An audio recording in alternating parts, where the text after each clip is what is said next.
Jules Mayhem here, and I am excited because tomorrow we are going to have our biggest show ever. We are taking over the 50 Mason Social House, and I've got the entire night booked. So we're going to have entertainment going from 7 to midnight. We've got Tommy P, who has just been such an avid supporter of Sing Out of Darkness. We have Tim Berchier, who I met at an open mic, and he just blew me away, and I'm just so happy we finally got him on the calendar. Gentry Bronson returns to dazzle us with his piano playing skills. We have the Sugar Ponies. They're going to debut some new material, and we're going to close things out with Sweet Haya, just always fun and energetic. We have some surprise guests, and I am going to be performing a couple songs, and I just did the Costco run, so we're going to have some pretty good foods and everything. But what really, to me, makes this event special is that, you know, for me, Sing Out of Darkness really came to life within 50 Mason.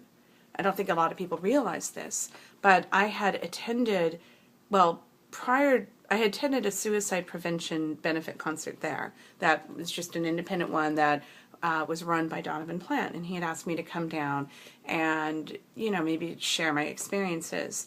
And I was really nervous, you know, because it just really wasn't something that I readily discussed. But when he asked me, I started kind of talking about it. And the thing that really blew me away was this. When I first lost my father, you know, people around and in my immediate circle, they knew what happened. And so I didn't really have to explain the circumstances.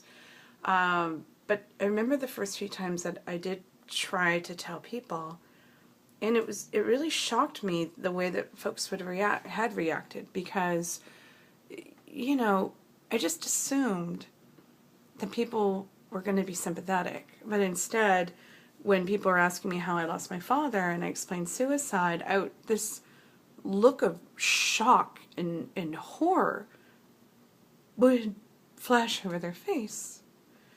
And it kept happening. And I remember, I was just surprised. I just didn't really understand why people would react like that. And I remembered there was this one boy that I really, really, really liked, and I thought, he'll understand. And that was the worst reaction. And that was probably one of the last times I looked someone in the eyes when I would tell him that. And I really didn't talk about it. You know, it was just more, I would bring it up, I'd say it happened, and just move on. I just didn't want to talk about it because of that shock and horror. And, you know, I kind of realized now, 27 years later, it was just that the folks that I was talking to just didn't know how to participate in that kind of a conversation. But, you know, I find that times have changed and people are more aware of it and more understanding. And so when I finally was asked to talk about it and received sympathy, which again surprised me, I felt encouraged to go to the 50 Mason.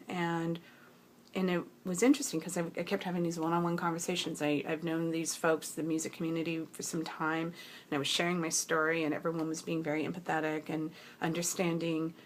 And I started talking about the parallels. I started talking about the parallels of, you know, the shame and stigma that someone has to deal with when they are dealing with the loss of someone to suicide. It's the same shame and stigma that keeps people in these private battles.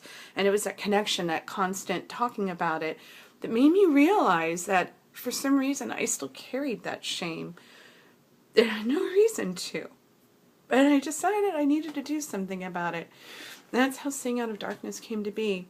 So it's really an important show to me because it's our biggest venue and it's where it started. So if you're free, it would mean the absolute world to me if you could come down to 50 Mason, even if you just came down for a song, just to come by and say hi.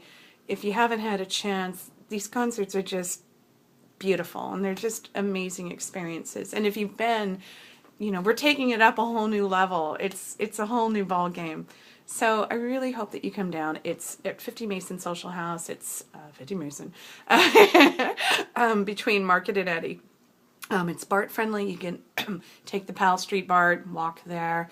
You know, it's a great little wine bar, great entertainment. And I genuinely hope that if you can make it, I'd get to see you there.